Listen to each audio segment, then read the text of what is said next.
15th of November, 1918.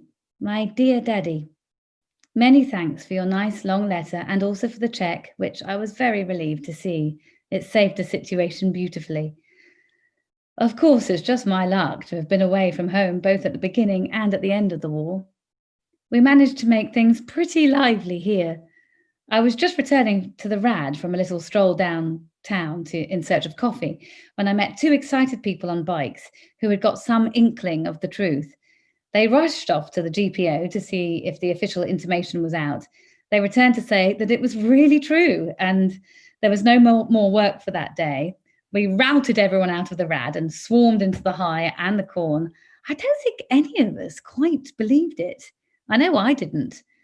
The undergrads relieved the situation. They got hold of an enormous motor lorry and careered round the town on it, yelling and waving flags. We finally wandered home after buying all the flags we could lay hands on and had a most riotous lunch. Several people popped to all the freshers at one gasp by way of celebrating the occasion.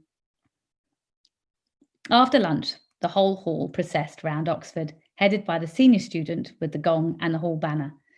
Most people had flags or air balloons, and the bell was also trotted round. All the third year had ridiculous tin trumpets, and the rest of the band was provided by Combs, etc., included Jacinth with a poker and shovel.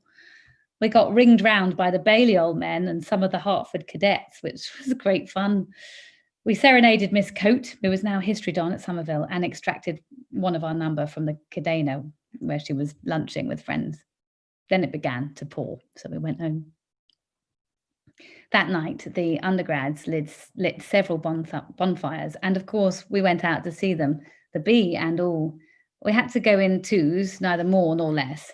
Of course, there was a great racket. You could hardly move at Carfax, and Cornmarket was packed. The bonfire was just outside St John's, and all the time they sent up rocket signals and aeroplane lights. So imagine St John's lit up in front by the lurid glare of the bonfire and behind by the very brilliant lights. It was a gorgeous effect. There was plenty of noise in Oxford all night, and next morning the Caesars, whose heads ornament the paling outside the Sheldonian Theatre, appeared covered with red and blue paint. On Wednesday evening, we decided to celebrate in style with a bump dinner and a dance. None of us had dancing togs, so we decided to have fancy dress. It was great sport. The bursar really rose to the occasion. I have kept the menu, so we'll show you it one day. After dinner, we toasted everyone we could think of and pledged each other in a lovely cup full of claret cup. I think it was lucky we only took a sip each. I really must stop now. Are all the lights up in London? We don't have to draw our blinds now. We ought to have a jolly Christmas this year. Much love to the mother and the boy. Your loving daughter, Margot.